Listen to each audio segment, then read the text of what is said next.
आज के इस गीता ज्ञान यज्ञ सत्र में हम प्रवेश करें।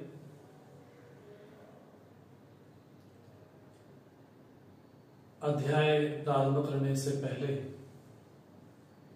हम मंगलाचरण करें और मंगलाचरण के बाद हम अध्याय में प्रवेश करेंगे।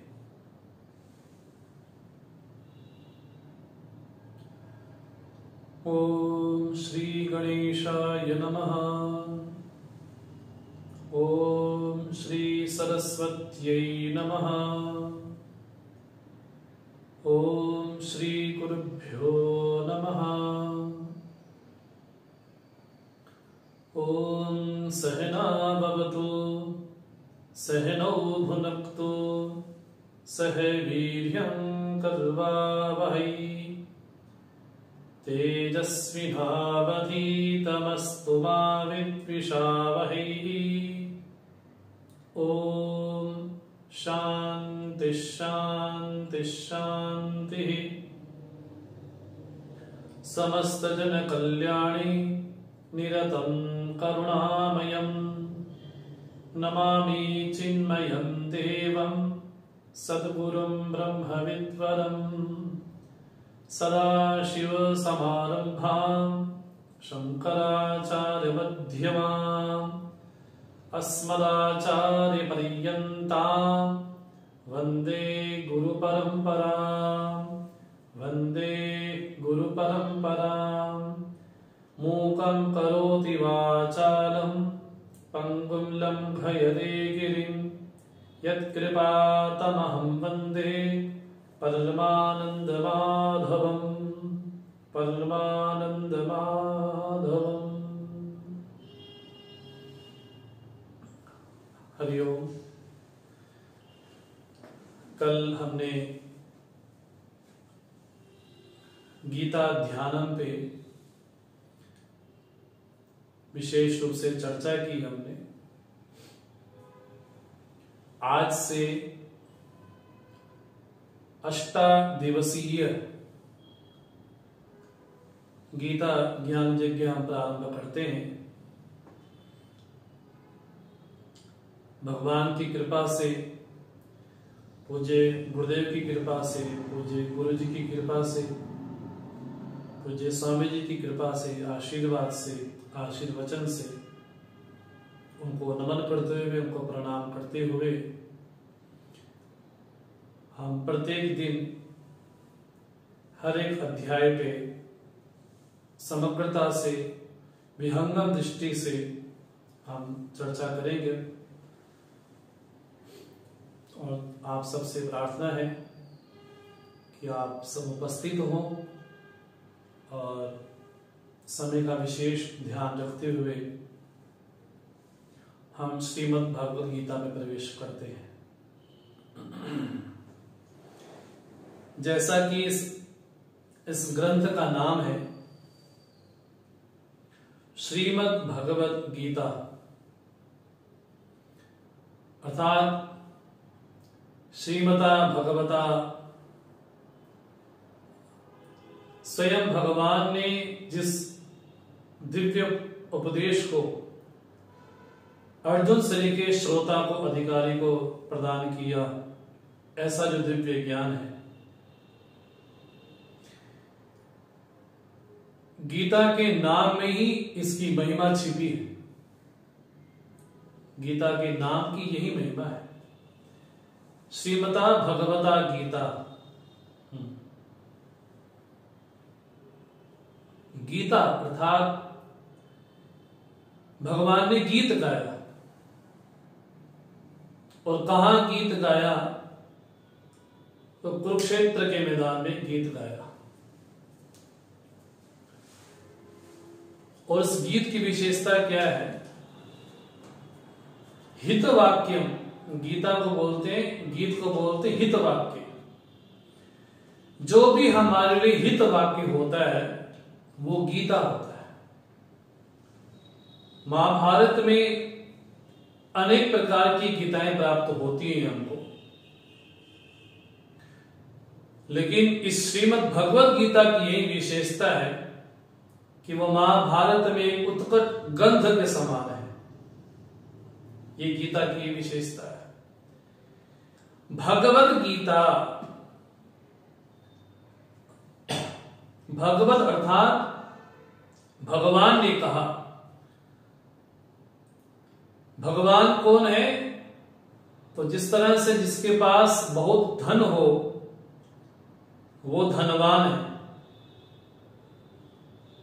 बहुत गुण हो वो गुणवान है, बहुत विद्या हो वो विद्यावान है। उसी तरह से जिसके पास भग हो वो भगवान है। विष्णु पुराण में एक श्लोक आता है जिसमें भगवान शब्द की व्याख्या की गई। भगवान क्यों कहा जाता है? ऐश्वर्यस्य समग्रस्य धर्मस्य यशसः श्रियः वैराग्यस्य तमोक्षस्य शरणां भवेतिंगिना। जिसके जीवन में 6 भग हो, ऐश्वर्य हो, श्री हो, यश हो, लक्ष्मी हो, वैराग्य हो और मोक्ष हो, इन 6 भगों से जो संपन्न होगा वो भगवान होगा। तो गीता का नाम क्या है? श्रीमद् भगवद गीता। तो गीता का तो सीधा सीधा अर्थ हुआ जो गीत गाया गया या जो हमारे लिए हित वाक्य है वो गीता है। श्री रामचरितमानस में भी अनेक प्रकार की गीताएं आती हैं। लक्ष्मण गीता, गुरु गीता, गरुड़ गीता, शिव गीता, विभीषण गीता, जो भी हित वाक्य के लिए कहा जाता है वो सब गीता है। लेकिन इस ग्रंथ की विशेषता यह है, ये भगवद गीता है, स्वयं भगवान ने गाया। तो 2 शब्द हैं भगवद गीता।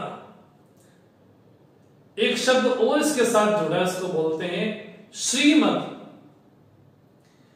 एक श्री का अर्थ होता है लक्ष्मी और एक श्री का अर्थ होता है ब्रह्म विद्या।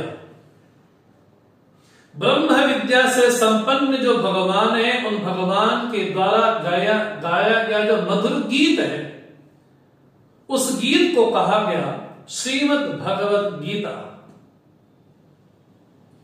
जिस श्रीमद् भगवद गीता में 18 अध्याय और 700 श्लोक हैं, जो कि महाभारत के भीष्म पर्व में हमको प्राप्त होती है।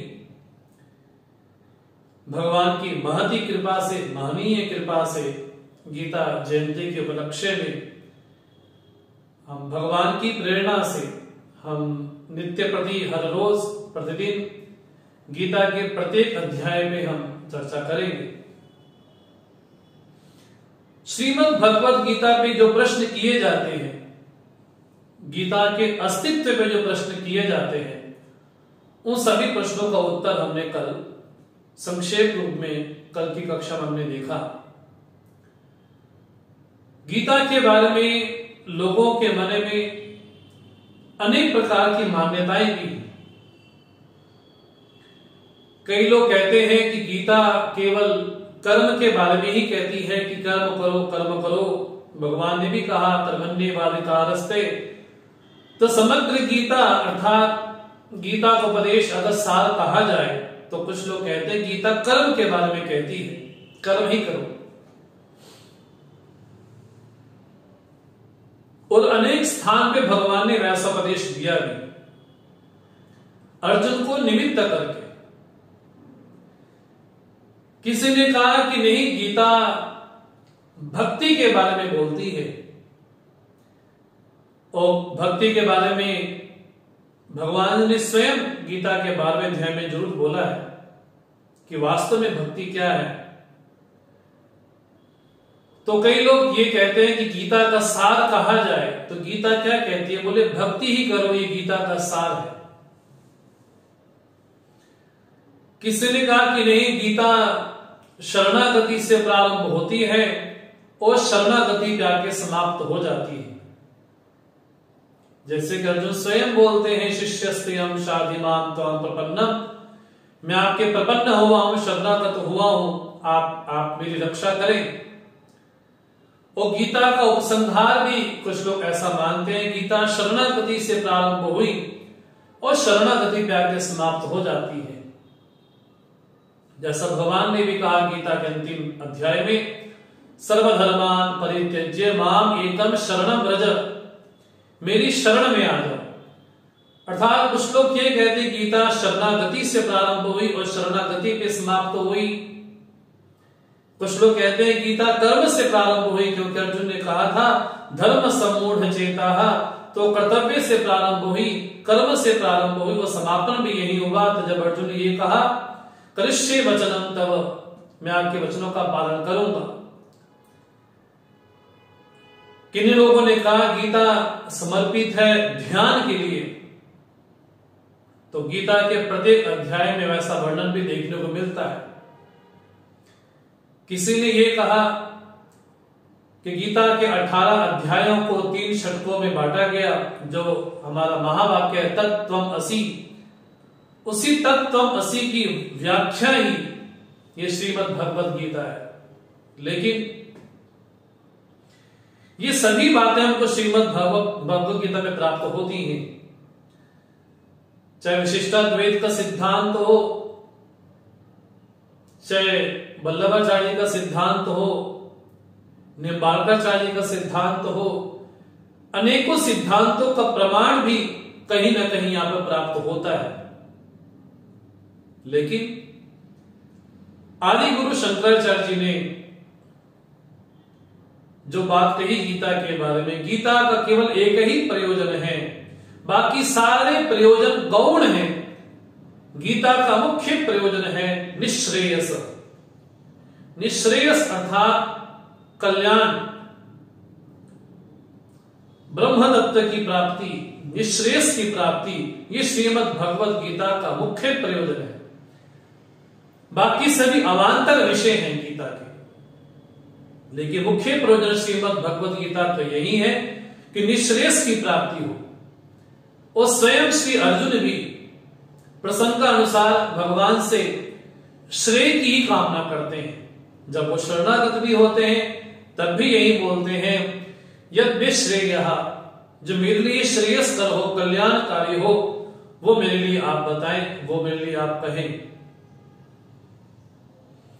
तो कहीं ना कहीं अर्जुन भी उस श्रेय को ही प्राप्त करना चाहते हैं अपने जीवन में।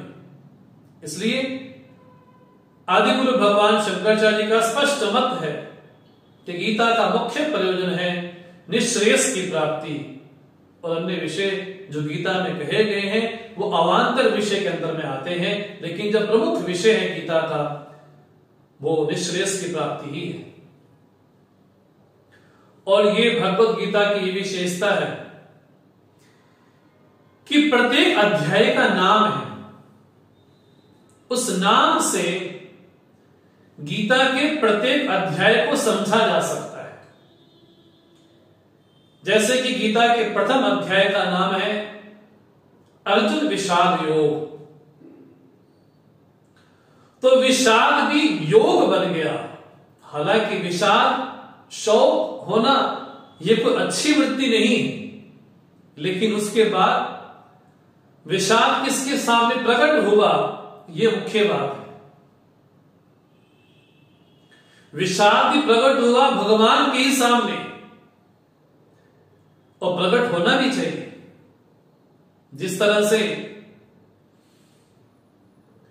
कोई रोगी हो और चिकित्सक के पास जाए तो पहले अपनी समस्या को बतलाता है कि ये मेरी समस्या, इसका समाधान आप करें। तो चिकित्सक की यही बुद्धिमानी है, ये बुद्धिमता है उसकी कि रोगी के सभी भावों को समझे कि वो पीड़ित किसके साथ कैसे है।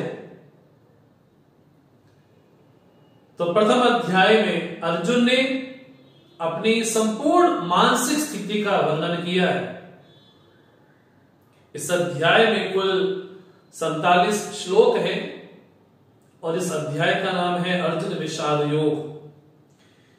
इस अध्याय विशेष में जो प्रमुख बिंदु हैं उन बिंदुओं को भी समझना चाहिए, लेकिन इसके पूर्व यह बात हमें जरूर समझनी चाहिए कि गीता स्वतंत्र ग्रंथ नहीं है, वो महाभारत का एक भाग है। इसलिए महाभारत पढ़े बिना श्रीमद् भगवत गीता को समझना में थोड़ी कठिनाई जरूर होगी। आखिर ऐसा क्या प्रसंग आया कि युद्ध होना अनिवार्य हो गया? ऐसी क्या आवश्यकता पड़ी कि धर्म में युद्ध होना आवश्यक हो गया? हालांकि राज्य चलाने के लिए अनेक नीतियां हैं, साम दंड भेद जो नीतियां कही जाती हैं, जब तक वो नीतियां निष्फल नहीं हो जाती तब तक प्रयास करना चाहिए कि युद्ध ना हो। लेकिन हमारी संस्कृति में शांति की स्थापना के लिए युद्ध भी आवश्यक माना गया है। ये ऐसा नहीं हुआ कि अचानक कौरवों और पांडवों के मन में द्वेष हुआ और वो कुरुक्षेत्र के मैदान में लड़ने के लिए चले गए। ये एकाएक नहीं हुआ, इसके पीछे एक लंबी तैयारी चल रही थी, एक सुयोजना चल रही थी। उस योजना के तहत, उस योजना के अनुसार ही ये इतना बड़ा विशाल महाभारत का युद्ध हुआ। हमें जरूर स्मरण रखना चाहिए कि युद्ध आवश्यक है। वो तब आवश्यक है जब अधर्म बहुत ज्यादा बढ़ गया हो। जिस तरह से एक उदाहरण के बाद से इसको समझा जा सकता है, अगर हमारे शरीर में कोई रोग हो गया है, किसी अंग में कुछ कमी आ गई है, तो शरीर का मुख्य प्रयोजन है स्वस्थ होना। उसकी स्वस्थता में जो बाधा पहुंचाएगा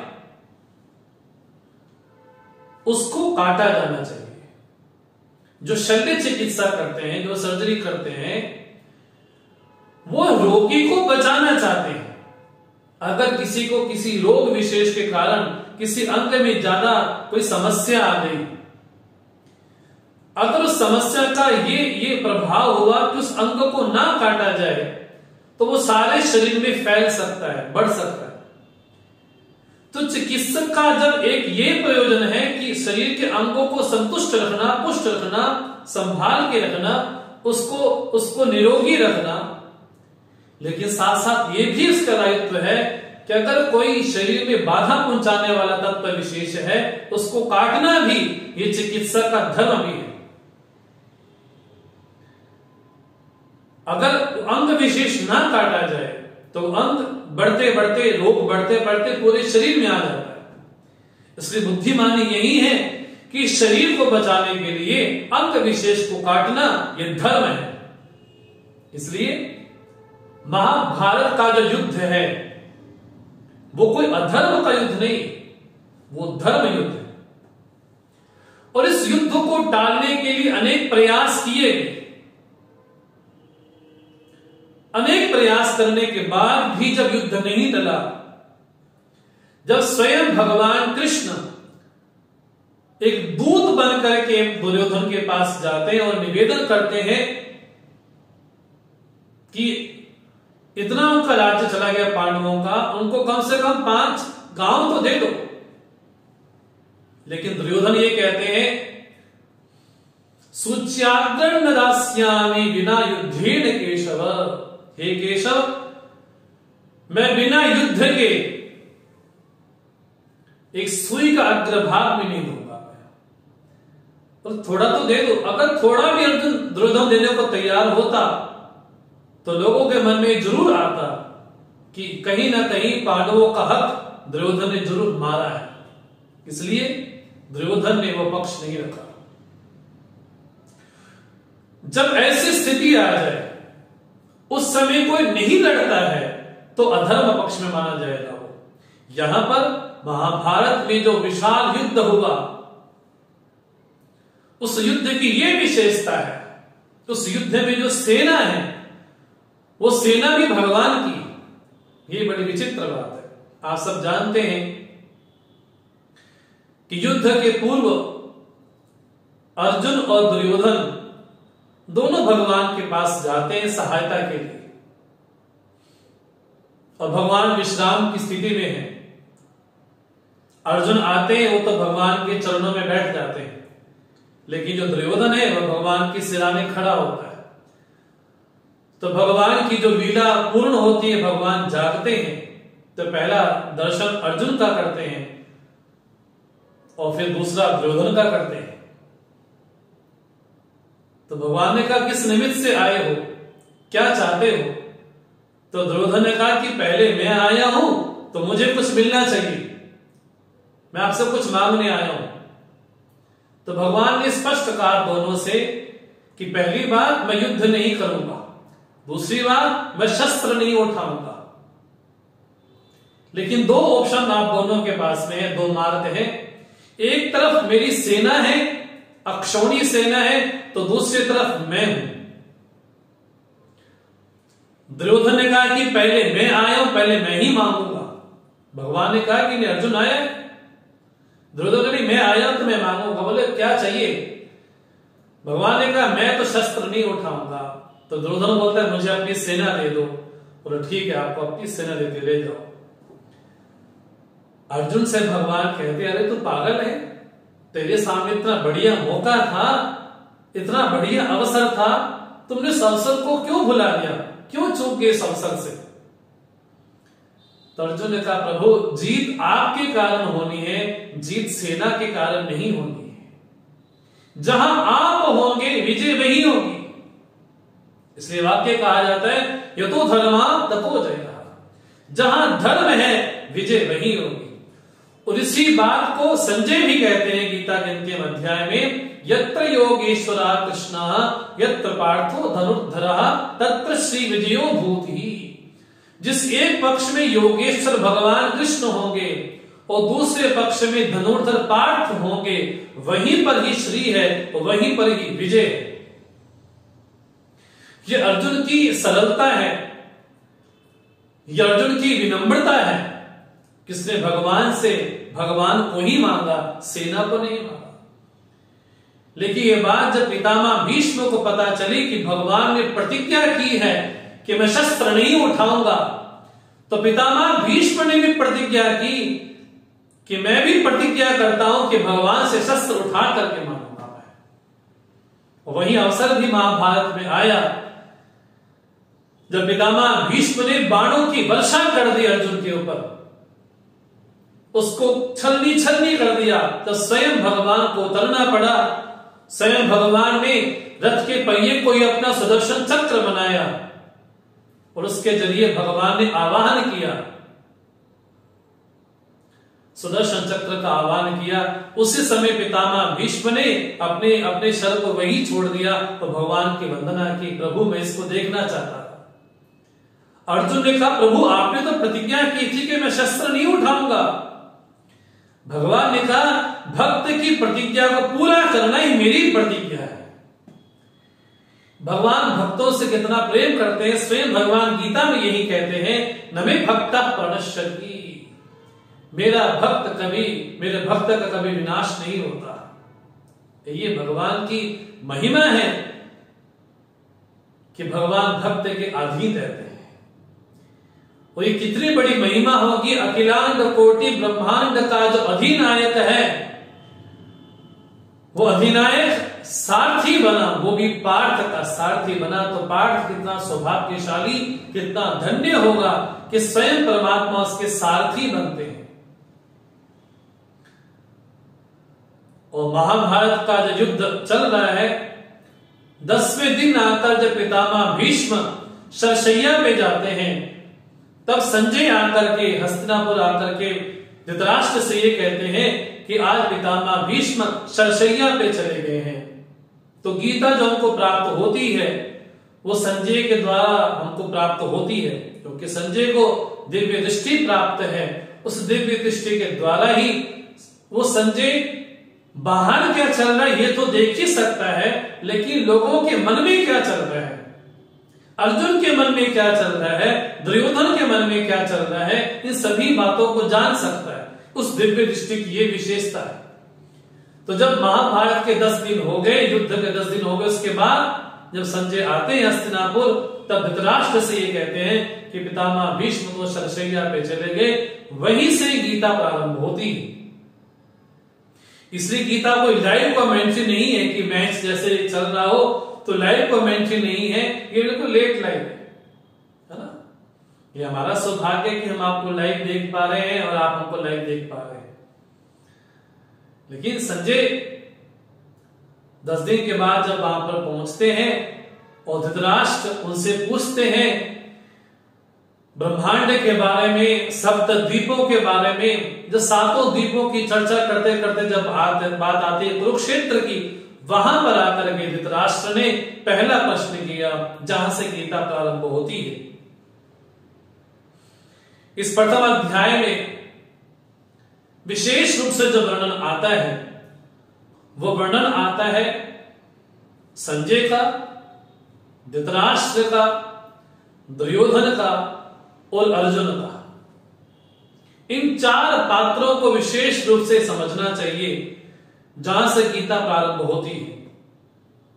ये भगवत गीता का द्वार स्थान है प्रथम अध्याय।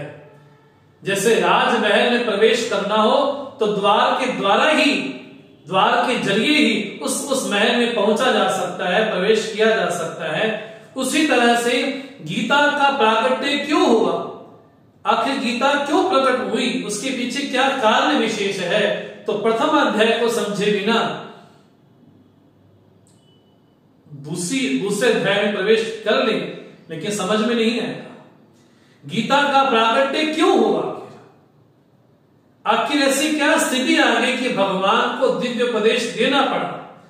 तो प्रथम अध्याय को जरूर समझना चाहिए।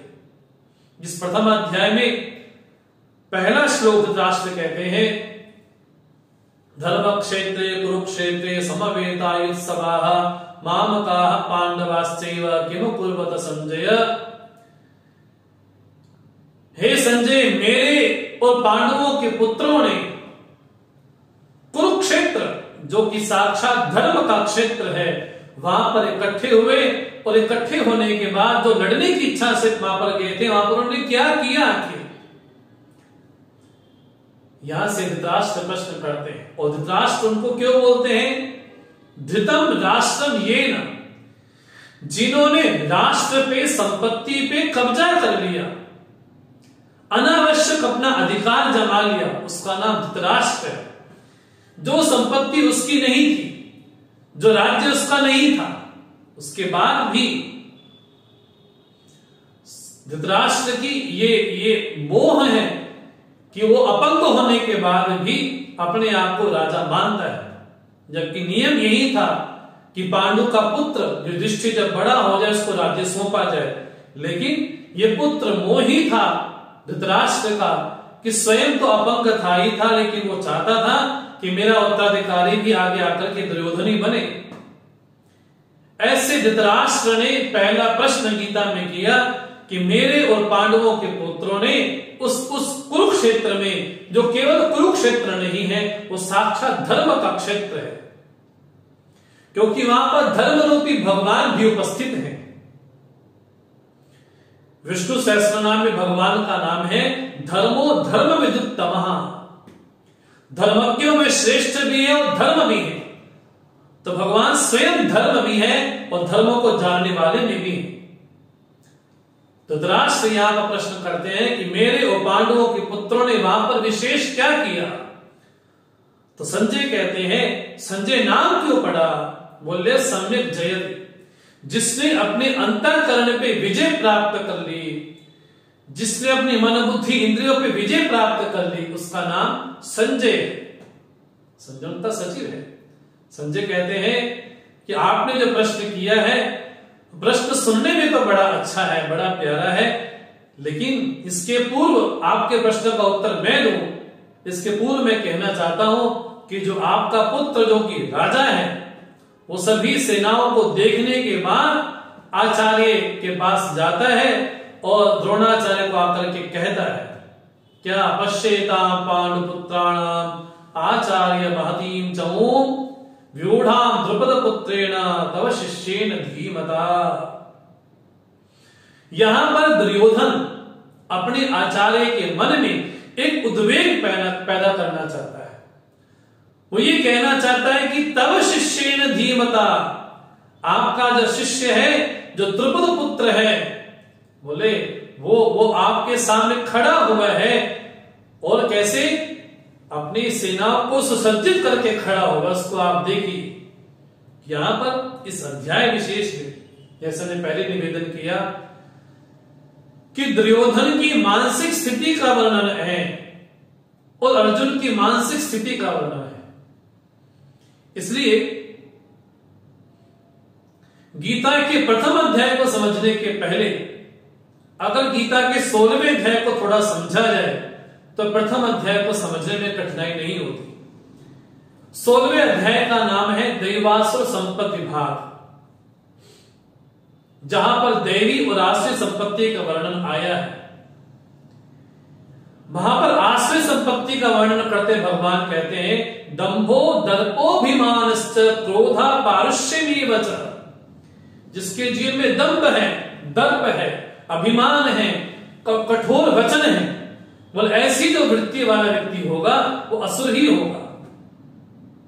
यहां पर भी दुर्योधन अपने आचार्य को प्रणाम किए बिना ही सीधा इनको कहता है कि पश्येताम, आप इनकी सेनाओं को देखिए। यहां पर अपने आचार्य के मन में एक उद्वेग वृत्ति पैदा करना, यह दुर्योधन का मुख्य प्रयोजन है।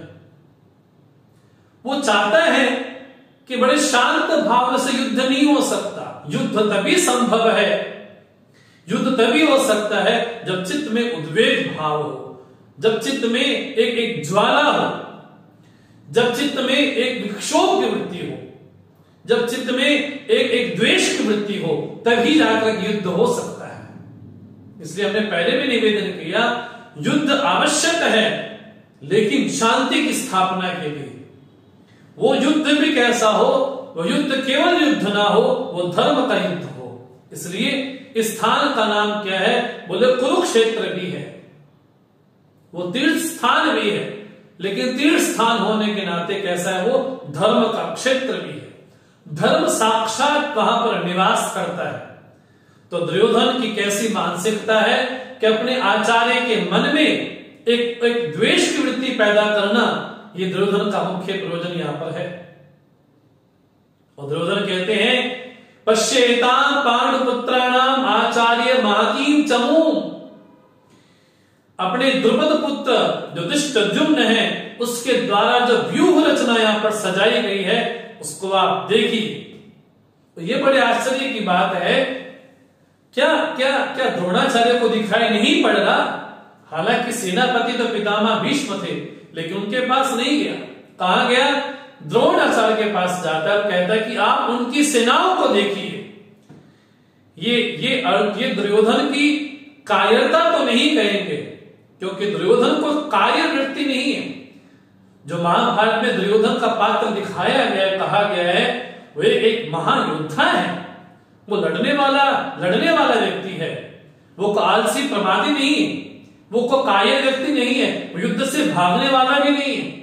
लेकिन यहां पर दुर्योधन की मानसिक स्थिति का वर्णन किया गया कि जब हमारे भीतर, हमारे मन में अनेक प्रकार के विचार उमड़ते हैं, तब हमारी जो मन की स्थिति वाणी के साथ बिल्कुल एक रूप नहीं हो पाती। आपने भी अनुभव किया होगा कि जब हमारा मन विक्षिप्त होता है तब वाणी हमारा साथ नहीं देती। बोलना कुछ चाहते हैं लेकिन कुछ और बोल देते हैं, कहना कुछ और चाहते हैं लेकिन कुछ और कह देते हैं। वैसे ही दुर्योधन के मन में अनेकों विचार प्रकट आ रहे हैं, लेकिन क्या बोलना है क्या नहीं बोलना है, इस बात का विवेक इस समय दुर्योधन को नहीं। इसलिए अपने आचार्य को कहता है एतान पश्य, इनकी सेनाओं को देखो। बोले कौन कौन है इनकी सेनाओं में? अत्र शूरा महेश्वासा भीमार्जुन समायुधि। बोले इनके सेनाओं में भीम अर्जुन के समान महान महान योद्धा हैं। बोले सब के सब कैसे हैं? बोले महारथा, वो रथी नहीं, अतिरथी नहीं, कैसे महारथी हैं। तो सभी का नाम यहां पर दुर्योधन कहता है। दुष्टकेतु चेकिताना काशी राजा पुरजित कुंती भोजः युधामनुश्च विक्रांतः सुभद्रा द्रौपदेयाश्च, सभी लोगों का यहाँ पर नाम लेता है कि कौन कौन यहाँ पर उपस्थित होगा लड़ने के लिए। हालांकि दुर्योधन का यह कर्तव्य नहीं है कि अपने आचार्य को यह बताए कि सामने क्या हो रहा है, लेकिन यहां पर यह बात जरूर समझने में आती है और हमको समझना चाहिए कि जब भी हमारी मानसिक स्थिति बिगड़ती है, जब भी हमारा मन हमसे दूर भागता है, तब वाणी हमारा साथ नहीं देती। उस समय क्या बोलना है क्या नहीं बोलना, इस बात का विवेक नहीं रहता। और दुर्योधन भी वही उसी पात्र को वो बखूबी निभा रहा है। जब सभी पात्रों का नाम ले लेता है तो उसको लगता है कि मैंने तो उन्हीं का नाम बताया, लेकिन हमारी सेना में भी तो बड़े महान योद्धा हैं।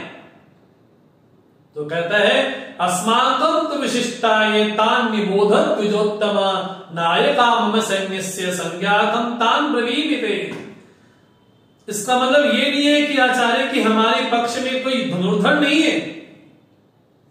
हे द्विजोत्तम, हे ब्राह्मणों में श्रेष्ठ, हे द्विजोत्तम, हमारी सेना में जो महान लोग हैं, मैं आपकी जानकारी के लिए आपको बताना चाहता हूं। ये बड़ा आश्चर्य है, ये दुर्योधन की मानसिक स्थिति का बड़ा आश्चर्य है कि अपने आचार्य से ये कहता है कि संज्ञार्थम, आपकी जानकारी के लिए मैं कहना चाहता हूं कि हमारी सेना में कौन कौन है। बोले भवान भीष्मश्च कर्णश्च कृपश्च समितिञ्जयः अश्वत्थामा विकर्णश्च सोमदत्तिस्तथैव च अन्ये च बहवः शूराः मदर्थे त्यक्तजीविताः नाना शस्त्र प्रहरणाः सर्वयुद्ध विशारदाः। बोले आप हैं हमारी सेना में। उसके बाद भीष्मश्च, जबकि सेनापति पितामह भीष्म है, लेकिन उनका नाम बाद में कहता है। पहले कहते हैं कि आचार्य आप हैं, द्रोणाचार्य भगवान, कर्ण हैं, कृपाचार्य हैं, अश्वत्थामा विकर्ण हैं, सभी के सभी यहां पर उपस्थित हुए हैं। लेकिन यहां पर बोलते बोलते दुर्योधन एक बात की बड़ी गलती कर बैठा। दुर्योधन ये कहता है मदर्थे त्यक्त जीविता, मेरे लिए सभी लोगों ने अपने प्राणों का बलिदान कर दिया। मेरे लिए अर्थात आपने, अर्थात द्रोणाचार्य जी ने, अर्थात भीष्माचार्य ने, अर्थात कृपाचार्य ने, द्रोणाचार्य ने, जितने यहां पर उपस्थित लोग हैं, सभी लोगों ने मदर्थे, मेरे लिए मदर्थे त्यक्त जीविता, अपने प्राणों की आहुति देकर के यहां पर उपस्थित हुए हैं। ये दुर्योधन की मानसिक स्थिति का वर्णन स्वयं संजय करते हैं। जब हमारे जीवन में जो हमारा भाव कैसा हो कि जीवन में उपयोगिता किसकी हो, ये जीवन लोगों के लिए हो, समाज के लिए हो, लेकिन यहां पर दुर्योधन कहता है कि मेरे लिए, व्यक्ति विशेष के लिए सब यहां पर इकट्ठे हुए हैं। तो सभी लोग कैसे हैं? सर्व युद्ध विशारदा, सभी यहां पर विशारद लोग बैठे हैं। हमारी जो सेना है बिल्कुल पर्याप्त है, जो कि भीष्म के द्वारा हमको रक्षित है, और जो उनकी सेना है वो भीम के द्वारा पर्याप्त है। इसलिए सभी सेनाओं को आदेश देता है कि अयनेषु च सर्वेषु यथा भागमुपस्थिता भीष्मम् एव अभिरक्षन्तु भवन्तः सर्वे एव हि। हे सेनाओं, हे सेनापतियों, सभी के सभी आप पितामह भीष्म की रक्षा करें, क्योंकि पितामह भीष्म को लड़ना भी है और बचाना भी है स्वयं को। ये यहां पर दुर्योधन की मानसिक स्थिति का वर्णन है, जबकि वरदान प्राप्त है पितामह भीष्म को इच्छा मृत्यु का। लेकिन यहां तक दुर्योधन कहते, कैसे कहते हैं? हे सेनापतियों, सभी जाकर के पितामह भीष्म की ही रक्षा करो, उनका सुरक्षित होना आवश्यक है। जब ऐसा संवाद द्रोणाचार्य दुर्योधन के बीच में हो रहा था, उस संवाद को पितामह भीष्म जी भी देख रहे थे। उनको लगा कि दुर्योधन की मानसिक स्थिति बड़ी विचित्र सी है। वो बड़ा कमजोर तो क्या कहूं, दुस्साहसी तो क्या कहूं, लेकिन उसकी जो मानसिक स्थिति है उसके साथ में नहीं है, उसके कंट्रोल में नहीं है। इसलिए दुर्योधन को बल देने के लिए, दुर्योधन के बल को बढ़ाने के लिए पितामह भीष्म ने क्या किया? वहां पर पितामह भीष्म ने शंखनाद कर दिया। तस्य संजनेन हर्षम कुरुवृद्धा पितामह सिंहनाद विनद्योच्चै शंखम दद्मो प्रतापवान। पितामह भीष्म ने वहां पर सिंहनाद करते हुए एक शंख ध्वनि की, और जैसे शंख ध्वनि की उनका देखे देखी जितने वहां पर उपस्थित सेनापति थे कौरव पक्ष में, सभी लोगों ने शंख बजाए, नगाड़े बजाए, मृदंग बजाए, अनेक प्रकार के वाद्य यंत्र बजाए। वहां पर सहसा एवाभ्यन्यंत सशब्दा तुमलो भवत। यहां पर बात बड़ी बारीक समझने वाली बात यह है कि पितामह भीष्म ने तो दुर्योधन को बल देने के लिए, उसको प्रोत्साहन देने के लिए पितामह भीष्म ने शंख बजाया, लेकिन यहां पर गलती यह हो गई कि उन्होंने शंखनाद किया। इस शंखनाद का सीधा फल यही हुआ, सीधा अर्थ यही हुआ कि कौरव पक्ष युद्ध चाहता था, न कि पांडव पक्ष युद्ध चाहते थे। पांडवों से शंखनाद पहले नहीं हुआ, शंखनाद पहले हुआ कौरवों के पक्ष से। इसलिए कह सकते हैं कि सेल्फ डिफेंस के लिए, आत्म सुरक्षा के लिए पांडवों ने युद्ध किया, उन पर युद्ध थोपा गया, क्योंकि युद्ध की शुरुआत की गई पितामह भीष्म के द्वारा। यहां पर बड़ी अचंभे वाली बात लगती है कि पितामह भीष्म ने तो केवल उसके मनोबल को बढ़ाने के लिए किया, लेकिन जैसे ही ऐसा हुआ तो वहां पर शंखों की मानों की एक गुंजायमान हो गया। लेकिन जैसे कौरव पक्ष ने शंख बजाया, अब बारी है कि पांडव पक्ष भी शंख बजाए। वहां पर पांडव पक्ष में पहला शंख न युधिष्ठिर ने बजाया, न धृष्टद्युम्न ने बजाया, न भीम ने बजाया। पहला शंख किसने बजाया? तो भगवान श्री कृष्ण और अर्जुन ने शंख बजाया, क्योंकि पितामह भीष्म की बराबरी न युधिष्ठिर कर सकते हैं, न भीम कर सकते हैं, न धृष्टद्युम्न कर सकते हैं। पितामह भीष्म की बराबरी कोई कर सकता है तो भगवान स्वयं कर सकते हैं। भगवान ने शंख बजाया। भगवान कहां पर हैं? कौन से रथ पे बैठे हैं? तो कहा तथा श्वेते हययुक्ते महति संदने स्थितौ माधवा पांडवाश्चैव दिव्य शंखो प्रदत्मतुः। भगवान विराजमान है रथ पे। उस रथ के बोले जो घोड़े हैं, वो घोड़े कैसे हैं? श्वेतई हययुक्ते, वो सफेद सफेद घोड़े हैं। वो कैसा रथ है? वो महती, बड़ा महान रथ है। वहां पर अस्त्र शस्त्र भी रखा जा सकता है, वहां पर चिकित्सा भी हो सकती है, वहां पर विश्राम भी किया जा सकता है। बड़ा विशाल वो रथ है। उस रथ पे विराजमान हमारे श्री हनुमान जी भी हैं। भगवान ने शंख बजाया उस रथ पे। वो रथ बड़ा कोई सामान्य नहीं है, बड़ा अलौकिक रथ है, बड़ा दिव्य रथ है। उसके जो घोड़े हैं वो कैसे? बोले सफेद सफेद घोड़े, श्वेत है ना। बोले सफेद बोलते हैं हमारी इंद्रियों को। जब हमारी इंद्रियां बिल्कुल शुद्ध हो जाएं, सफेद हो जाएं, अर्थात निर्मल हो जाएं, जब ऐसी हमारी इंद्रियां हो जाती हैं, उस इंद्रियों का जो रखवाला होता है वो सारथी स्वयं भगवान ही होता है। तो भगवान ने शंख बजाया। माधवा पांडवाश्चैव दिव्य शंखो प्रदत्मतुः। भगवान ने, माधव ने शंख बजाया और पांडु ने भी और अर्जुन ने भी शंख बजाया। लेकिन कौन सा शंख? पांचजन्यम ऋषिकेशा देवदत्तम धनंजयः पौंड्रम दद्मौ महाशंखम भीमकर्मा वृकोदरः अनंत विजयम राजा कुंती पुत्र युधिष्ठिरः नकुलः सहदेवश्च सघोष मणिपुष्पकौ।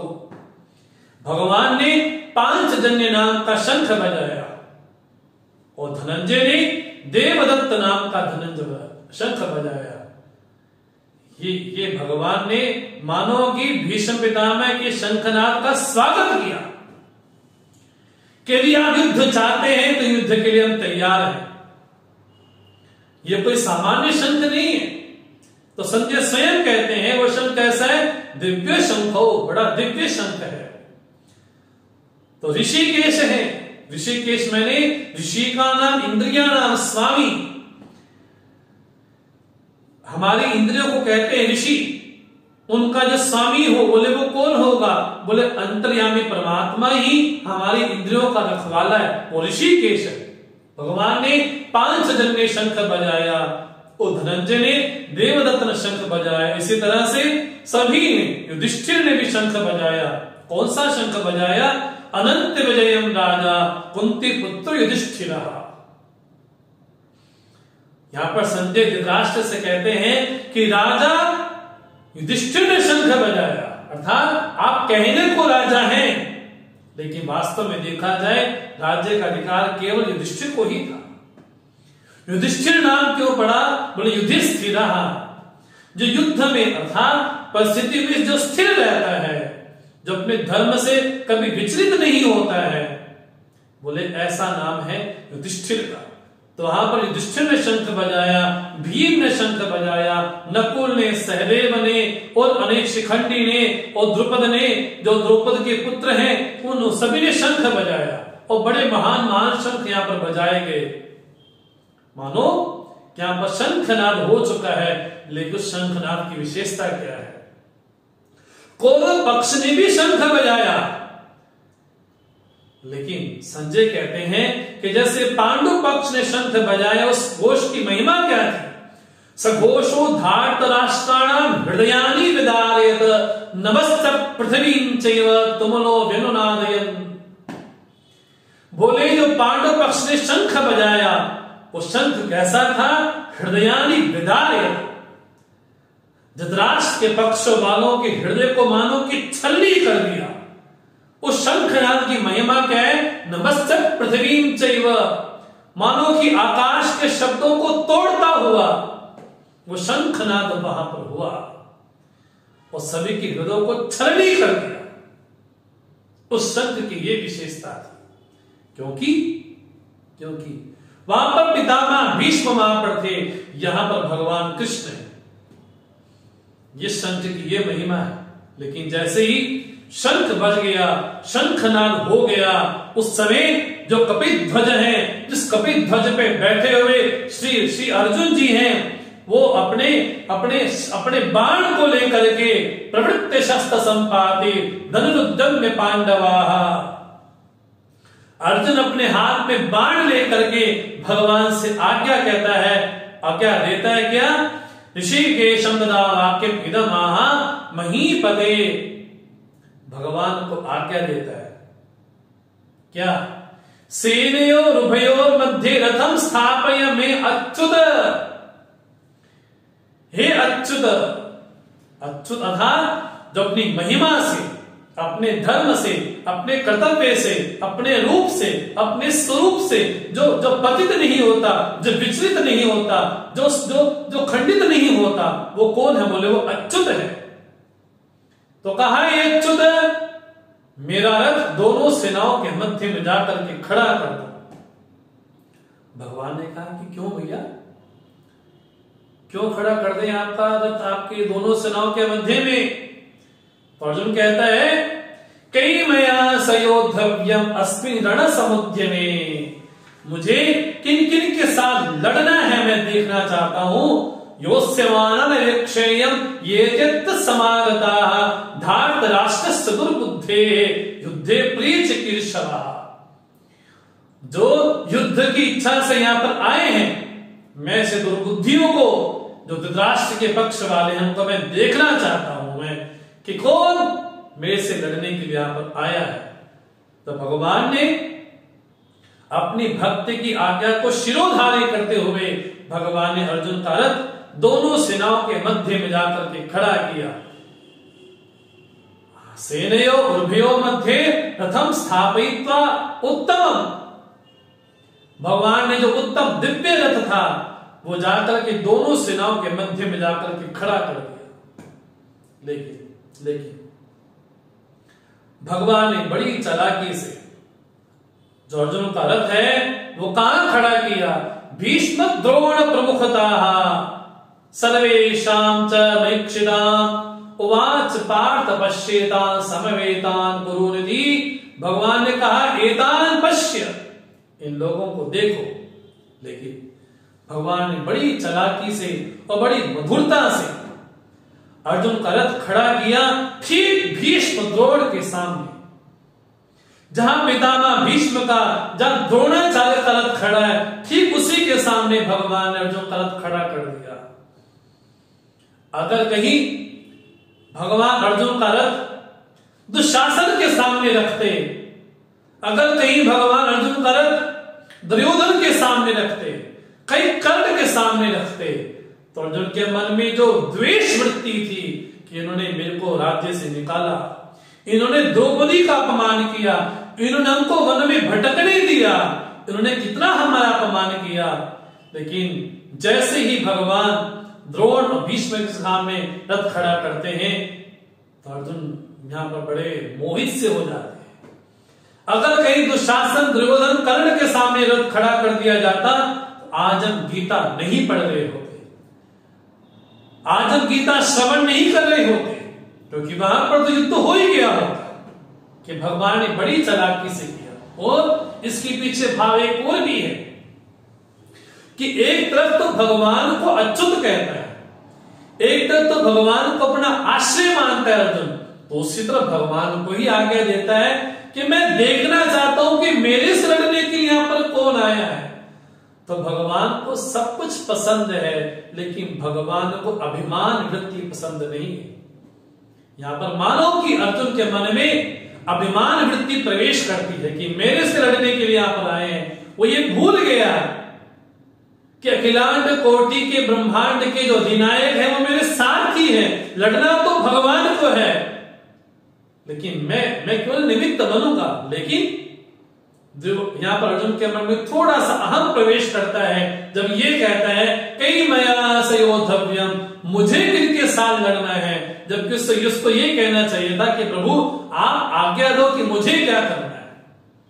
लेकिन भगवान ने बड़ी चालाकी से जब अर्जुन का रथ द्रोण और भीष्म के सामने खड़ा किया, वहां पर अर्जुन की जो मन की वृत्ति है, कहां वो वीर वृत्ति थी, कहां वो शौर्य की वृत्ति थी, वो शौर्य की वृत्ति, वीर वृत्ति कहां आकर के विषाद में, कहां आकर के कृपा में परिवर्तित हो जाती है। वहां पर जब अर्जुन ये देखते हैं तत्र अपश्य स्थितान पार्थ पितृणक पितामहान आचार्यान मातुलान भ्रातृन पुत्रान पौत्रान सखीस्तथा, वहां पर अर्जुन क्या देखते हैं? अपने आचार्यों को, पितामह को, मामाओं को, भाइयों को, पुत्रों को, यहां तक कि पौत्रों को भी देखते हैं आप, ससुरों को, सुहृदों को देखते हैं। लेकिन जैसे ही अर्जुन देखते हैं तान सिक्षे सकौन्तेय सर्वान् बंधून् अवस्थितान् कृपया पर्याविष्टः विशिदम् इदम् अब्रवीत्, अब उसके अर्जुन के मन में कृपा ने आवेश कर दिया। कृपा होनी अच्छी बात है, करुणा होनी अच्छी बात है, लेकिन उसका जो मूल कारण है, उसका जो फल है, वो कहां पे आके प्रकट हुआ? बोले दया करना अच्छी बात है, दुखी होना अलग बात है, लेकिन दुखी किस निमित्त से है वो बात अलग है। जब निषेड़ी को जब नशा नहीं मिलता तब बड़ा परेशान रहता है, भगवान मेरा क्या होगा। उसको भी दुख है, लेकिन दुख का फल क्या है? शोक तो है। यहां पर अर्जुन के मन में कहां शौर्य वृत्ति थी, कहां वीर वृत्ति थी, वही एकाएक अर्जुन के मन में मानव की कृपा की वृत्ति ने आवेश कर दिया। कोई भी वृत्ति जब आवेश से होती है हमारे जीवन में जरूर हानि जरूर पहुंचाती है। जैसे किसी को क्रोध का आवेश आता है, किसी को काम का आवेश आता है, किसी को लोभ का आवेश आता है। अगर किसी को लोभ का आवेश आ जाए, क्रोध का आवेश आ जाए, इसको क्या बोलना है क्या नहीं बोलना है ये पता नहीं रहता। जो कामांध हो जाए, जिसके सर पे काम बढ़ जाए, जिसको काम के अलावा दिखाई ना पड़े, तो कामांध व्यक्ति लज्जा नहीं करता, उसकी वजह में शर्म नहीं होती। बोले वो कैसा? बोले काम की वृत्ति ने इस पे आवेश कर दिया, मानो व्यक्ति नहीं रहा, व्यक्ति उस रूप में परिवर्तित हो गया। इसका बड़ा सुंदर रूपक दिखाई पड़ता है भगवान श्री कृष्ण की बाल लीला में। जब तृणावर्त वहां पर आता है, जब चक्रवात वहां पर आता है, बोले वो क्या है? बोले हमारा आवेश है। जब हमें क्रोध का आवेश आता है तब क्या बोलना है क्या नहीं बोलना ये पता नहीं होता। जब काम का आवेश होता है तब क्या बोलना है क्या नहीं बोलना ये पता नहीं होता। उसी तरह से अब तक अर्जुन के मन में एक वीर वृत्ति थी, शौर्य की वृत्ति थी, लेकिन संजय यहां पर कहते हैं वहां पर एकाएक अर्जुन के मन में शौर्य वृत्ति, वीर वृत्ति विषाद में प्रकट हो गई। विषाद ने आक्रांत कर लिया अर्जुन को, मानो कि विषाद ने ग्रस लिया अर्जुन को। अब अर्जुन क्या बोले, ये तो मेरे लोग हैं, अरे रामा रामा इनको कैसे मारूं? भगवान के सामने क्या बोलते हैं? सीदंती मम गात्राणि मुखम च परिशुष्यति वेपतुश्च शरीरे मे रोमहर्षश्च जायते गांडीवं संसते अस्तात् त्वच्चैव परिदह्यते न च शक्नोम्यवस्थातुं भ्रमवतीव च मे मनः। बोले यहां पर अर्जुन अब विषाद में चला गया, शोक में चला गया। जब हमारे जीवन में एक शोक की वृत्ति, एक विषाद की वृत्ति जब हमारे हृदय पटल पे आती है, उसका जो प्रभाव है हमारे स्थूल शरीर पे भी दिखाई पड़ता है। जब भाव आया विषाद का, लेकिन प्रकट कहां हुआ? सीदंती मम गात्राणि मुखम च परिशुष्यति, मेरा मुख सूख रहा है प्रभु, मेरी त्वचा गल रही है, मेरा रोम रोम हर्षित हो रहा है, यहां तक कि जो मेरा प्रिय गांडीव है वो मेरे हाथ से मानो कि डगमगा रहा है, यहां तक कि न च शक्नोम्य अवस्थातुं, मैं ठीक से खड़ा भी नहीं हो पा रहा हूं प्रभु, मैं मनः भ्रमतीव, मेरा मन बड़ा भ्रमित सा हो रहा है। इसको बोलते हैं हमारी वृत्ति। कहां वीर वृत्ति होती है, लेकिन वृत्ति बदलते बदलते कहां वो विषाद में प्रकट हो गई। ये बड़ी मनोवैज्ञानिक बात यहां पर समझाई गई, यहां पर जीवन में बड़ी अप्लाई करने की चीज है यहां पर कि वृत्ति होना एक बात है, लेकिन वृत्ति किसके लिए होती है? जो थॉट आया अर्जुन के मन में, एक विषाद का थॉट आया कि ये तो मेरे अपने हैं, ये मेरे स्वजन हैं। कहां वीर वृत्ति, कहां विषाद में प्रकट हो गई, कहां शोक में प्रकट हो गई। यहां से 31 श्लोक से लेकर के 37 तक, 37 श्लोक तक अर्जुन एक नया विषय भगवान के सामने रखता है। प्रभु इस युद्ध का जो निमित्त है मैं बड़ा उल्टा देख रहा हूं। निमित्तानि च पश्यामि विपरीतानि केशव न च श्रेयो न पश्यामि हत्वा स्वजनम आहवे। इस युद्ध में अपने स्वजनों को मार करके मैं जो देख पा रहा हूं, जो निमित्त देख पा रहा हूं, बड़े विपरीत देख पा रहा हूं, मैं इसका कल्याण नहीं देख पा रहा, मुझे कोई कल्याण दिखाई नहीं पड़ रहा। यह बड़ी आश्चर्य वाली बात है कि अर्जुन इस युद्ध के लिए 12 साल वन में भटकता रहा, इस युद्ध के लिए अज्ञातवास में रहा, इस युद्ध में स्वर्ग भी गया, इस युद्ध के लिए भगवान शिव से अस्त्र ग्रहण किए, शस्त्र ग्रहण किए, केवल इसी युद्ध के लिए। लेकिन यहां पर अर्जुन एक वीर वृत्ति से आया था युद्ध क्षेत्र में, लेकिन यहां पर एक विषाद की वृत्ति ने, एक कृपा के आवेश ने उसको घेर लिया। यहां पर अर्जुन कहता है कि प्रभु मुझे ये चीजें नहीं चाहिए, मुझे 5 चीजें बिल्कुल नहीं चाहिए। जबकि राजा का प्रमुख दायित्व होता है, उसको चाहिए, उसको जिनमें महत्वाकांक्षा होनी चाहिए, एम्बिशन होनी चाहिए। लेकिन अर्जुन कहता है कि प्रभु मुझे न विजयम कांक्षे न राज्यम कांक्षे न सुखानी। हे प्रभु मुझे विजय नहीं चाहिए, मुझे राज्य नहीं चाहिए, मुझे सुख नहीं चाहिए, और मुझे जीवन भी नहीं चाहिए, मुझे भोग भी नहीं चाहिए। जबकि कोई भी लड़ने के लिए जाता है, या तो विजय के लिए जाता है, या तो सुख के लिए, या तो भोग के लिए, या तो राज्य के लिए, या तो जीवन के लिए जाता है।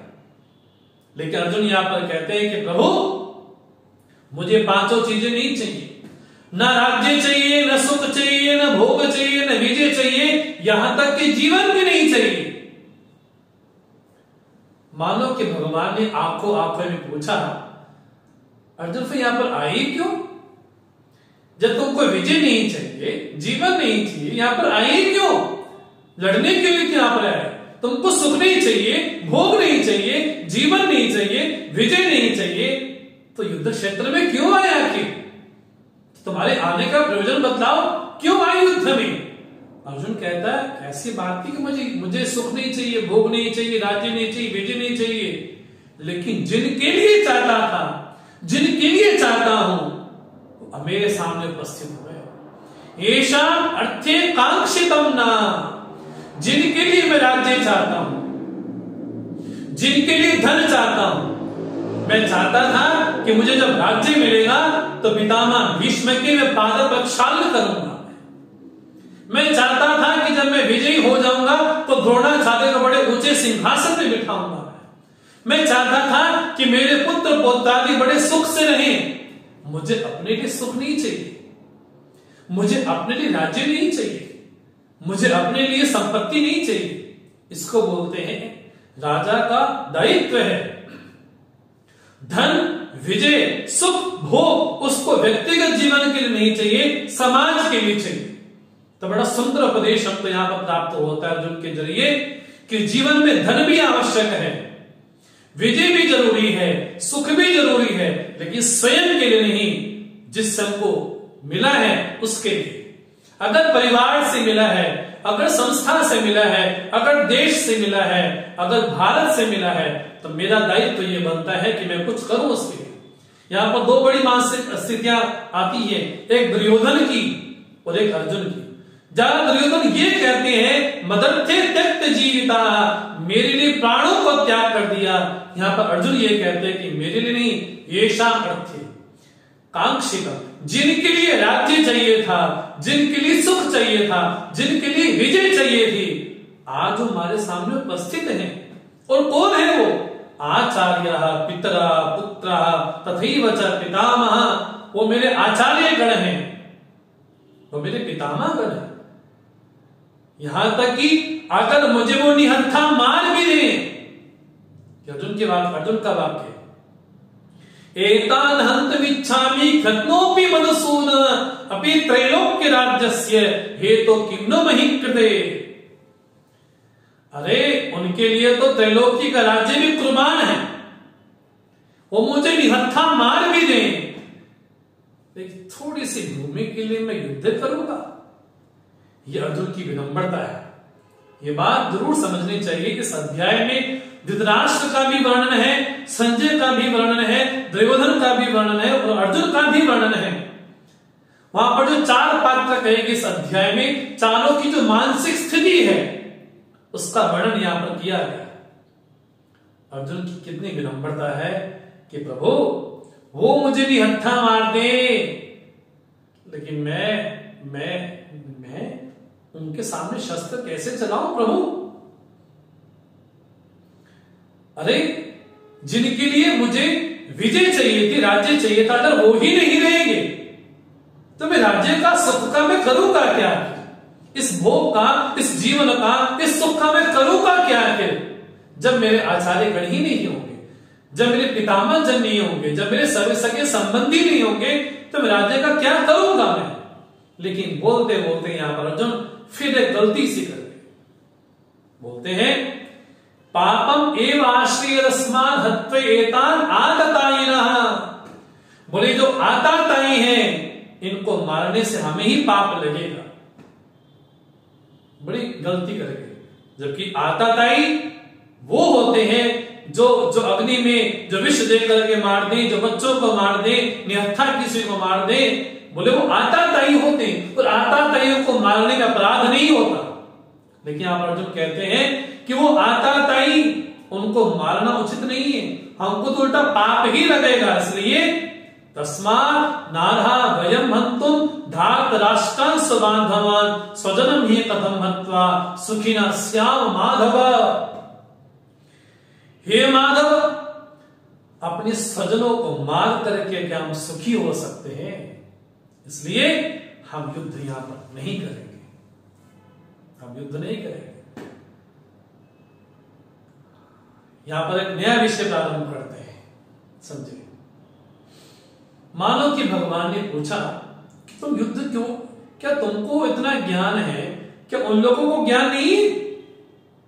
तुमको इतनी समझ है कि युद्ध करने से ये हो जाएगा, वो हो जाएगा, तो ये नहीं करते, वो नहीं करना चाहते, क्या उनको ज्ञान नहीं है? क्या वो बेवकूफ है?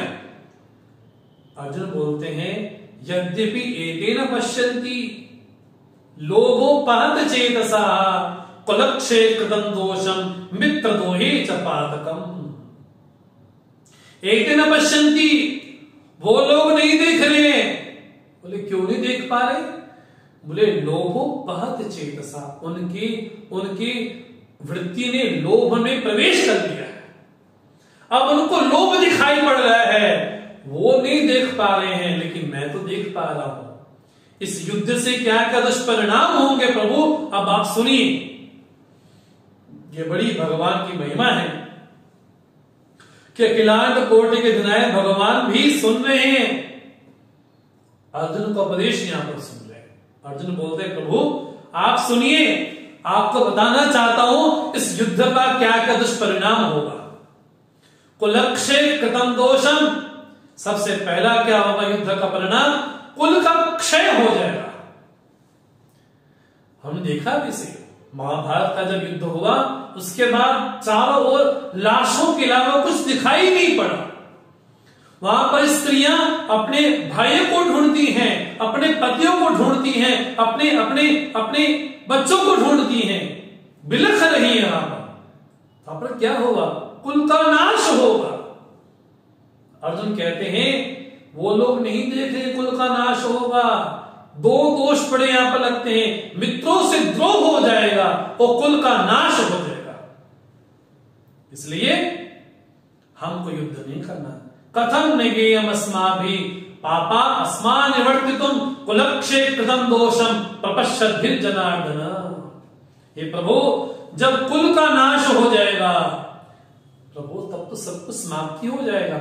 हमें इस पाप से बचना चाहिए। बड़ी गलती करेंगे यहां पर फिर अर्जुन, हमें बचना चाहिए कि कहीं ना कहीं आप इस युद्ध में भागीदार होंगे। बोले भगवान ने पूछा कि कुल नाश से क्या होगा बताओ। बड़ा प्यारा प्रसंग यहां पर अर्जुन बोलते हैं, कुल नाश से क्या क्या हो सकता है। कई लोग बोलते ना कि युद्ध करने में क्या, युद्ध करो। अरे युद्ध करने से क्या क्या हानियां हो सकती। पहली हानि आप बोलते हैं कुलक्षये प्रणश्यन्ति कुलधर्मा सनातना धर्मे नष्टे कुलम कृष्णम अधर्मो भी भवत्युत अधर्मा भी भवात् कृष्ण प्रदुष्यन्ति कुलस्त्रिया सुदुष्टा सवाष्णेय जायते वर्ण संकरा। हे प्रभु जैसे कुल का नाश होगा, जो कुल की परंपरा चली आ रही है, जो सनातन परंपरा चली आ रही है, जो जो जो बड़े बुजुर्ग कहते चले आए हैं, अगर वो ही नहीं रहेंगे, अगर हमारी जो परंपराएं नहीं रहेंगी।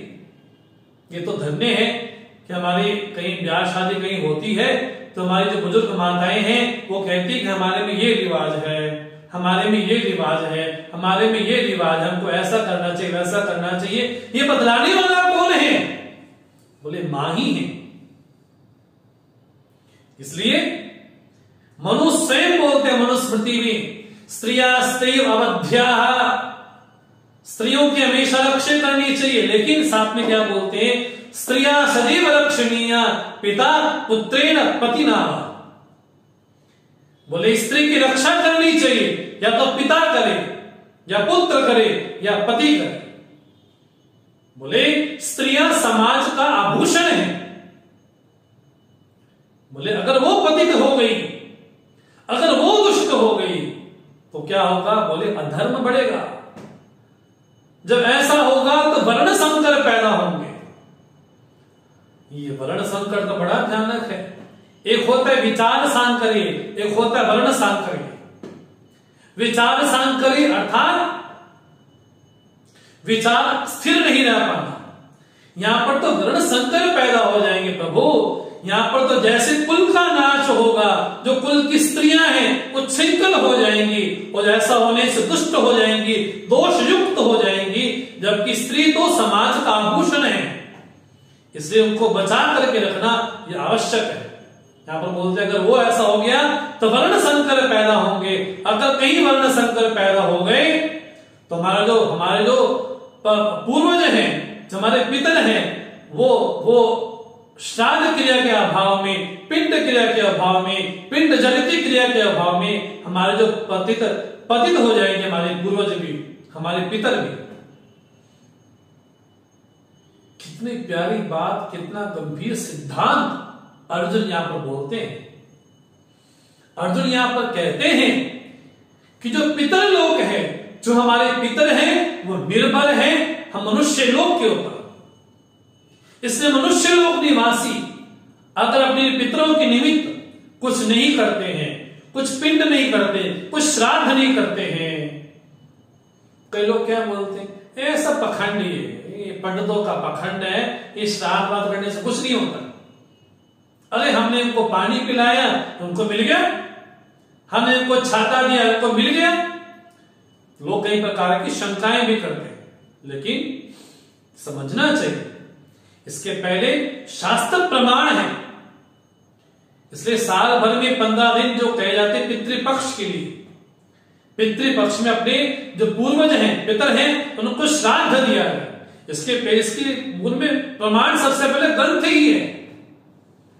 जब पितामह भीष्म अपने पिता को श्राद्ध करते हैं तो शांतनु आकर के अपना हाथ बाहर नदी से बाहर निकालते हैं कि मुझे दो। तो पितामह भीष्म बोलते हैं कि मेरे में तो ये सामर्थ्य है कि आप प्रकट हो सकते हैं, लेकिन यहाँ पर बहुत से लोग श्राद्ध कर दें, सबके सामने प्रकट नहीं होंगे, उनके पिता लोग, उनके पितर प्रकट नहीं होंगे, उनके मन में अश्रद्धा सी आ जाएगी। दूसरा प्रमाण स्वयं जब राम जी ने दशरथ जी का पिंडदान किया, श्राद्ध किया, तो स्वयं दशरथ जी पितरलोक से आते हैं, उसको ग्रहण करते हैं। इससे सबसे पहला प्रमाण कोई बनता है, प्रमाण बनता है, शास्त्र प्रमाण बनता है। दूसरी बात, सनातन परंपरा में जीव को कहा गया जीव प्रवाही है, अनादि काल से प्रवाही। जीव आवागमन करता रहता है। जैसे आजकल बड़ा एक प्रचलन सा बन गया है, बड़ा अजीब सा प्रचलन है। जैसे किसी का देहांत हो जाए तो हम देखते हैं कि अक्सर लोग क्या बोलते हैं, RIP, रेस्ट इन पीस, जबकि भारतीय संस्कृति नहीं है। हम ये नहीं कहते कि जीव वहां पर विश्राम कर रहा है, जैसे कि अन्य धर्मावलंबी कहते हैं, अन्य मत वाले कहते हैं, उनकी कब्र बना दी जाती है, उनको लगता है कि वो वहां पर विश्राम कर रहा है। जब कयामत का दिन आएगा तब जाकर के फैसला होगा। लेकिन भारतीय संस्कृति कहती है, वैदिक संस्कृति ये कहती है क्या, कि जीव वहां पर विश्राम नहीं कर रहा, वो तो यात्रा में चला गया। इसलिए जो आप लिखते हैं ना कमेंट बॉक्स में किसी के जाने के बाद RIP, वो नहीं लिखना चाहिए। उल्टा ये कहना चाहिए उनकी सदगति हो, उनको भगवान के चरण में निवास मिले, उनकी यात्रा मंगलमय हो। क्योंकि जीव कर्मों के आधार पर इस देह में आता है और यहां से आगे चला जाता है। जितना इसको कर्म लिखे हैं, जितना कर्म फल भोगने हैं, वो भोगने के बाद अन्य शरीर ग्रहण करता है। ये जीव की यात्रा ऐसी चलती रहती है। इसलिए सबसे पहले प्रमाण कोई है तो शास्त्र प्रमाण है।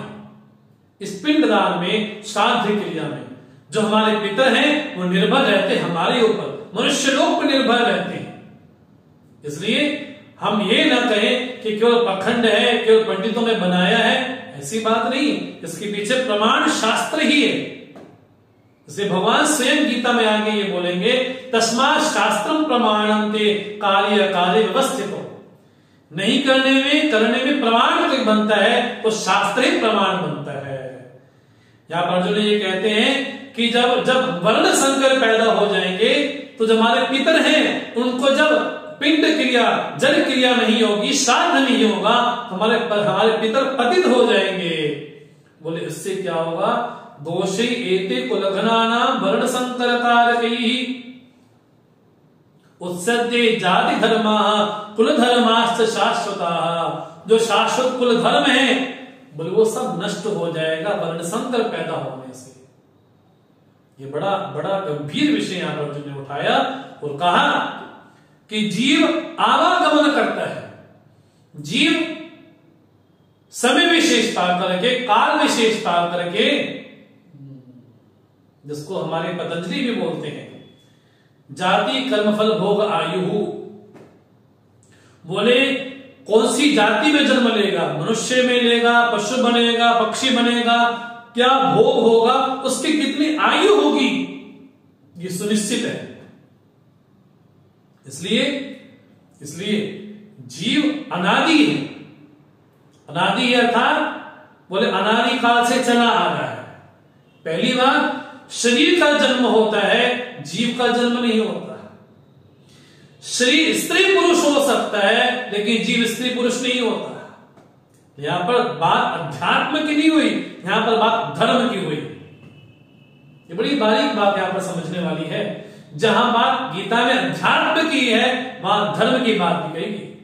ये धर्म का विषय है कि पितरों को श्राद्ध क्रिया करनी चाहिए। अगर उनको प्राप्त नहीं होगा प्रभु तो हमारा कुल धर्म जो शाश्वत धर्म चला आ रहा है वो सब कुछ नष्ट भ्रष्ट हो जाएगा, उन दोषों से युक्त हो जाएगा प्रभु। इसलिए उत्सन कुल धर्माणां मनुष्याणां जनार्दन नरके नियतम वासः भवतीत्यनुश्रुतश्रम अहो बत महत् पापं कर्तुं व्यवसिता वयं यद् राज्य सुखलोभेन हन्तुं स्वजनमुद्यताः। बोले प्रभु आप तो जनार्दन है, मधुसूदन तो है ही आप, लेकिन आप जनार्दन भी हैं, आप जनों पे कृपा करने वाले हैं। अगर हमारी मर्यादा नहीं रहेगी, मर्यादा का अर्थ होता है मर्त्री आद्रियते, मनुष्यों के द्वारा जिसका आचरण किया जाए उसको बोलते हैं मर्यादा।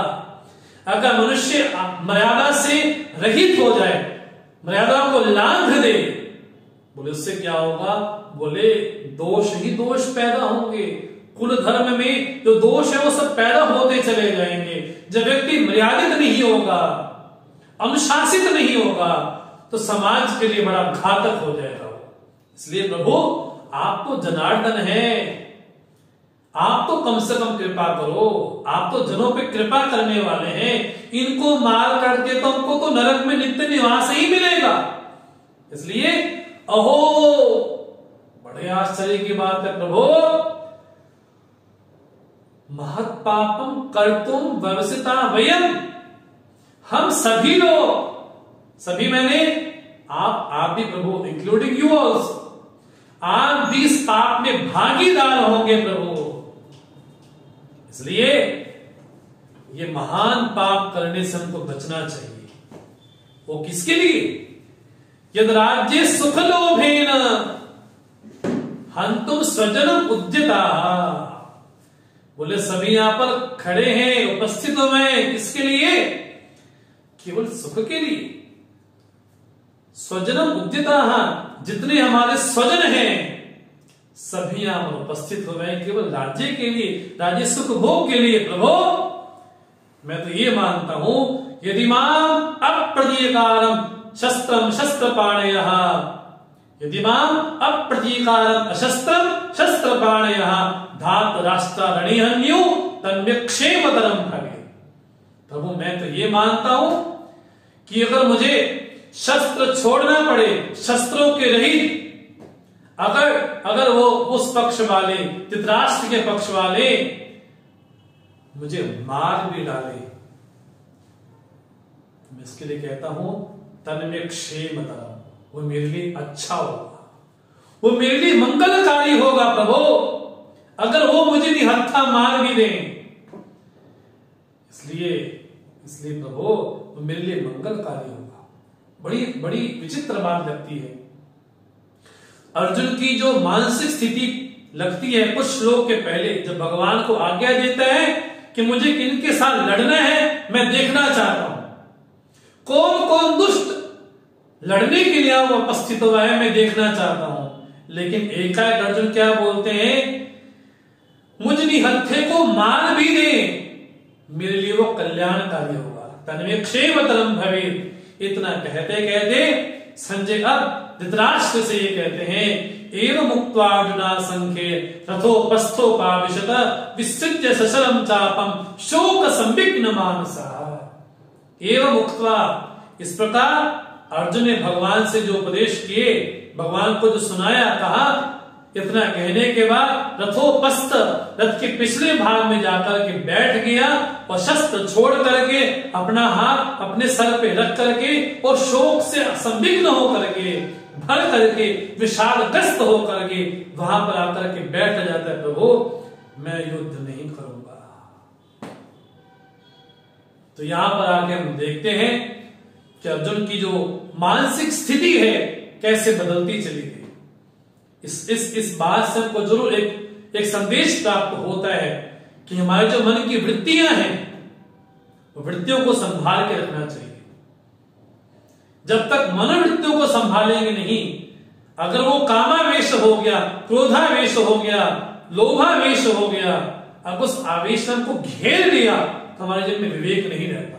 वही बात हमने दुर्योधन के जीवन में भी देखी, वही बात हमने अर्जुन के जीवन में भी देखी। तो पहले अध्याय में अर्जुन ने अपना शोक, अपना विषाद प्रकट किया, लेकिन बड़ी विचित्र बात है, विषाद भी योग बन गया। अगर विषाद किसी ऐरे गहरे सामने बोला गया होता तो केवल विषाद होता, लेकिन विषाद प्रकट हुआ, शोक प्रकट हुआ अर्जुन के जीवन में। लेकिन भगवान के सामने स्वीकार करता है और बोलता भी है कि मैं शोक से भरा हूं, विशोक से भरा हुआ हूं प्रभु। तो विशोक भी योग बन जाता है, विषाद भी योग बन जाता है, अगर वो भगवान के प्रति समर्पित भाव होकर के कहा जाए तो वो भी योग बन गया। ये बड़ी वैसी ही बात हो गई, भगवान तो चिकित्सक हैं और यहां पर रोगी है हम सरीखे अर्जुन, जिनको रोग लगा हुआ है। किस चीज का वो रोग लगा हुआ है? अपने कर्तव्य के बारे में, क्या करना चाहिए क्या नहीं करना चाहिए, ये हम सभी लोगों को रोग लगा हुआ है। उस रोग से छुटकारा जो पार कराने वाला है वो हमारे भगवान ही। इसलिए इस अध्याय में अर्जुन की मानसिक स्थिति का वर्णन संजय ने धृतराष्ट्र के प्रति किया। इसके बाद दूसरे अध्याय में हम प्रवेश करेंगे, जहां पर भगवान अपना मुख्य जो दिव्य उपदेश है गीता का वो जरूर प्रारंभ करेंगे। तब तक हमने गीता के प्रथम अध्याय को देखा है और हम इसी तरह से श्लोकों को देखते हुए जाएंगे। हम श्लोक पाठ तो नहीं करते हैं, इसलिए हम हर रोज सुबह 8 से 8:30 केवल हम श्लोकों का पाठ ही करते हैं। आज हमने सुबह गीता के प्रथम अध्याय का पाठ किया था, तो कल हम दूसरे अध्याय का पाठ सुबह 8 से 8:30 करेंगे। केवल पाठ मात्र करेंगे, उसकी चैंटिंग करेंगे। शाम को हम 5:30 से 7 बजे तक उस पे विहंगम दृष्टि से पूरे अध्याय को समेटते हुए उस अध्याय पे हम चर्चा करेंगे। तो समय का ध्यान रखते हुए हम इस अध्याय को यहीं समाप्त करते हैं। इसके जो पुष्पी का वाक्य है उसको पढ़ते हैं। ओम तत्सत इति श्रीमद् भगवद गीतासु उपनिषत्सु ब्रह्म विद्यायां योग शास्त्रे श्री कृष्णार्जुन संवादे अर्जुन विषाद योगो नाम प्रथमोध्यायः। ओम शांति शांति शांति। कल हम ठीक 5:30 बजे और मॉर्निंग में सुबह 8 से 8:30 केवल गीता का दूसरे अध्याय का पाठ करेंगे। शाम को 5:30 बजे से कल हम दूसरे अध्याय में प्रवेश करेंगे और आप सब उपस्थित हों, ऐसे आपसे मैं प्रार्थना करता हूं, निवेदन करता हूं। हम शांति पाठ करते हुए इस सत्र को विराम देते हैं। ओम सर्वे भवन्तु सुखिनः, सर्वे सन्तु निरामयाः, सर्वे भद्राणि पश्यन्तु, मा कश्चित् दुःखभाग् भवेत्। असतो मा सद्गमय, तमसो मा ज्योतिर्गमय, मृत्युर्मामृतं गमय। ओम पूर्णमदः पूर्णमिदं पूर्णात् पूर्णमुदच्यते, पूर्णस्य पूर्णमादाय पूर्णमेवावशिष्यते। ओम शांति शांति शांति। हरि ओम। श्री गुरुभ्यो नमः। हरि ओम।